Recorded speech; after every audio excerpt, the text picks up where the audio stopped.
오늘 본문은 애굽에 내려진 9번째 재앙인 흑암에 대해서 나누고 있습니다. 오늘 본문을 통해서 인간이라면 누구나 가지고 있는 교만에 대해서, 이 교만이라는 것에 대해서 한번 살펴보도록 하겠습니다. 애굽 왕은 예굽에서 최고의 신으로 섬김을 받던 태양, 그 태양신의 아들로 여겨졌습니다. 태양계에서 우리가 흔히 생각한다면 가장 크고 무서운 존재가 무엇인가라고 생각을 한다면 대부분의 사람들은 태양을 최우선으로 꼽을 것입니다. 왜냐하면 태양계에서 가장 크기 때문입니다. 그러나 하나님께서 모든 애굽 땅에 칠흑 같은 어둠을 내렸을 때 태양신의 아들인 바로는 사실 아무것도 할 수가 없었습니다. 그러나 하나님께서는 반대로 이스라엘 백성들이 거주하는 고센 땅에는 빛을 허락하십니다. 정말 깜깜해서 아무것도 할 수 없어서 손으로 더듬더듬 할 만한 깊은 어둠이었습니다. 그들이 집안에서 너무나도 익숙하게 움직일 수 있었고 집안도 마음껏 다닐 수 있었던 너무나도 익숙한 구조였지만 그때의 어둠이 임했을 때 그들에게는 부싯돌을 찾아서 집안의 불을 켜는 것도 정말 어려울 만한 어둠이 그들에게 닥쳤습니다. 그런 이때 저 멀리 고산 땅에는, 저 멀리 종들이 살던, 이스라엘 백성들이 살던 고센 땅에는 빛이 있었습니다. 하루도 아니고 이틀도 아니고 3일 동안 그 고센 땅에는 빛이 있었습니다. 많은 애굽 사람들이 이 빛을 보면서 어떠한 생각을 했었을까요?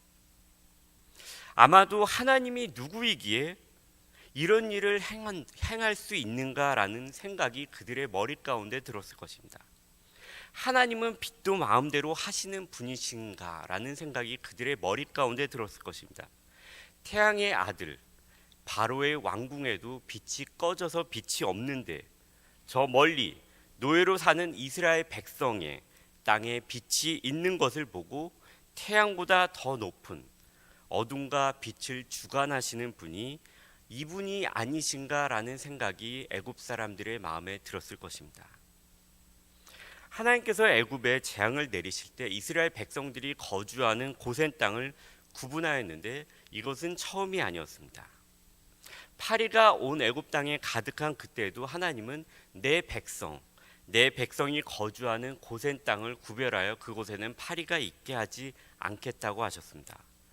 그렇게 하심으로 그분이 여호와이심을 보여주시겠다고 하셨습니다. 애굽의 모든 가축에 돌림병이 들었을 때 하나님께서는 내 백성 이스라엘 백성들이 소유한 그 가축에는 돌림병이 들지 않겠다고 하셨습니다. 그래서 단 한 마리도 가축이 죽지 않았습니다. 우박 가운데서도 이스라엘 백성들이 거주하는 그 고센 땅은 하나님께서 구별하시겠다고 말씀하셨고 그곳에는 하나님의 말씀대로 우박이 내리지 않았습니다. 한 번도 아니고 두 번도 아니었습니다. 우연이 아닌 분명한 구별 앞에서 애굽 사람들에게 이 소문은 점차 퍼져갔을 것입니다. 이스라엘 백성들이 거주하는 고센 땅에는 재앙이 없었어. 모든 애굽에 재앙이 내렸을 때 그곳에는 재앙이 없었다는 소문이 그들에게 널리 퍼졌을 것입니다. 여호와라는 신의 대변자인 모세의 말대로 하나님께서 정말로 그렇게 하셨다는 것이 애굽의 전 소문이 쫙 깔렸을 것입니다. 이 어둠이 닥쳤을 때, 모든 곳에 어둠이 잠겨 있었을 때 저 멀리 고센 땅이 빛이 있다는 것을 볼 때 바로와 애굽 사람들은 세상이 여호와께 속하였다는 것을 조금씩 깨닫게 되었을 것입니다. 10가지 재앙은 애굽 사람에게도 분명히 힘들고 어려운 순간이었을 것입니다. 그러나 반대로 생각해 보면은 이 10가지 재앙은 그들에게 기회였을 수도 있습니다. 이 10가지 재앙은 반대로 그들에게 하나님이 누구이신가라는 것을 들은 말이 아닌 그들이 실제로 보고 경험하고 체험하였기에 믿고 회개하고 받아들일 수 있는 10번의 기회이기도 했습니다. 이것은 동시에 바로에게도 적용이 되는 것입니다. 하나님은 자신이 모든 것을 주관하는 하나님이시라는 것을 바로에게 이 10가지 재앙을 통해서 알려주었지만 바로는 믿지 않고 여전히 교만한 마음으로 나갔습니다. 여기서 가장 큰 문제는 하나님이 무엇인가를 보여주지 않았다는 것이 아니었습니다. 여기서 가장 큰 문제는 바로의 마음이었습니다. 우리가 요한계시록 16장을 보면은 16장이 하나님께서 이 세상을 심판하시고 있는 것을 보여줍니다. 그러나 동시에 16장에는 하나님께서 분명히 심판하고 있는 것을 그들 역시 알고 있지만 바로와 같이 회개하기는커녕 하나님을 비방하는 자들에 대해서 묘사하고 있습니다. 요한계시록 16장은 7대접, 재앙의 7대접이 하나씩 쏟아지는 것을 보여주고 있습니다. 악하고 독한 종기가 퍼집니다. 바다가 피와 같이 되고 강과 물의 근원이 피와 같이 됩니다. 해가 권세로 말미암아서 모든 사람들에게 뜨겁게 불을 내리칩니다. 강물이 마르고 사람이 태어난 이래로 이와 같이 큰 번개와 우레와 지진이 없다고 할 만큼 큰 지진이 그들에게 임합니다. 지진이 너무나도 컸기에 섬도 없어지고 산악도 없어집니다. 그리고 큰 우박이 내려옵니다. 그때 우리는 쉽게 생각할 수 있는 것이 있습니다. 이렇게 큰 재앙이 나에게 닥쳤다면은 하나님께 회개하고 나를 살려주세요라고 말하지 않을까라는 것입니다. 그러나 요한계시록 16장에서 보여주고 있는 것은 그 반대입니다. 요한계시록이 상징적인 부분이 있기에 이 재앙에 대해서 우리가 그대로 해석할 수는 없을지도 모릅니다. 그러나 여기서 분명한 것은 이것이 누구나 알 수 있을 만큼 전 지구적이고 누가 봐도 하나님께서 하시는 심판이라는 것을 알 수 있다는 것입니다. 그러나 바로와 같이 교만한 마음을 먹기로 작정한 사람들의 반응에 대해서 요한계시록 16장은 이렇게 묘사하고 있습니다. 이 재앙들을 행하는 권세를 가지신 하나님의 이름을 비방하며 또 회개하지 아니하고 주께 영광을 돌리지 아니하더라. 아픈 것과 종기로 말미암아 하늘의 하나님을 비방하고 그들의 행위를 회개하지 아니하더라. 그 우방의 재앙 때문에 하나님을 비방하니 그 재앙이 심히 큼이라. 우리가 세상을 살아가면서 종종 이런 사람들을 봅니다. 뭔가 나하고 부딪혔을 때 그래 나중에 보자, 나중에 한번 보자, 이런 사람들을 볼 수 있습니다. 요한계시록 16장에 나오는 사람들이 이런 사람들입니다. 하늘의 하나님을 향해서 그래 나중에 두고 보자라고 그들이 하나님께 비방하고 하나님께 외칩니다.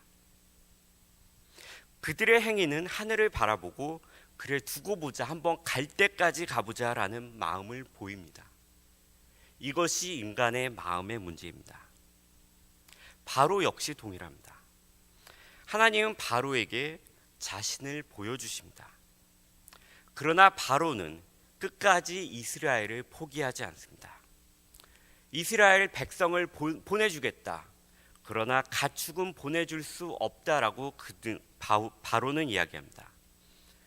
그리고 바로는 여기에서 독이 오를 대로 올라서 그의 마음에 하나님을 대적하는 마음을 이렇게 표시합니다. 나 정말 화났으니까 다시는 내 얼굴 보지 마라. 너가 다시 내 얼굴을 보는 날에는 너가 살지 못할 것이다 라고 위협합니다. 왜냐하면 그의 마음은 여전히 꺾이지 않는 교직과 교만과 아집 가운데 있기 때문입니다. 바로에게 있어서 문제는 하나님이 무엇인가를 보여주지 않았다가 문제가 아니라 그의 마음이 문제였습니다. 이것은 동일하게 우리에게도 적용될 수 있습니다. 바로에게 흑암의 재앙이 내려졌을 때 이 흑암의 재앙은 바로에게 상당히 특별했을 것입니다. 왜냐하면 그가 태어났을 때부터 어렸을 때부터 그의 아버지로부터 주변의 사람들로부터 신하들로부터 당신은 태양신의 아들입니다 라는 말을 어릴 때부터 수도 없이 듣고 자랐을 것입니다. 그때 하나님께서 장자의 재앙을 내리시기 전에 이 흑암의 재앙을 내립니다. 자신이 태양신의 아들이라고 믿었는데 자신은 할 수 있는 것이 아무것도 없습니다. 이것은 그의 마음 가운데도 하나님께서 크신 기회로 주신 것일 수도 있습니다. 그러나 그는 마음을 굽히지 않습니다. 동일하게도 우리가 인생을 살아가면서 우리의 마음 가운데 이런 생각이 들 때가 있습니다. 왠지 이것은 하나님께서 뭔가 나에게 보여주시는 것과 같다. 뭔가 하나님이 나에게 경고하시는 것 같다. 하나님이 나에게 내가 뭔가 하나님의 말씀을 듣기를 원하는 것 같다라는 마음이 들 때가 있습니다.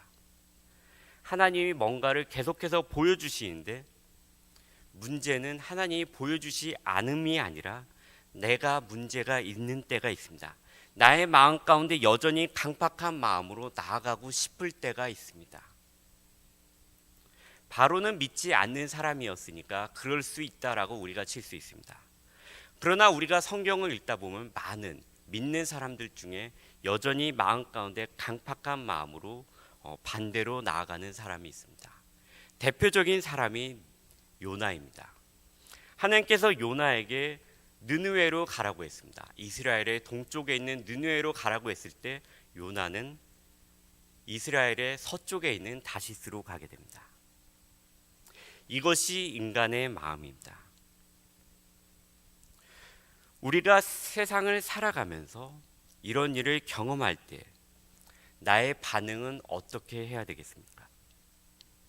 우리는 오늘 본문을 통해서 나의 마음의 고집이 얼마나 큰 것을, 더욱더 힘든 것을 가져올 수 있는가라는 것을 알 수 있습니다.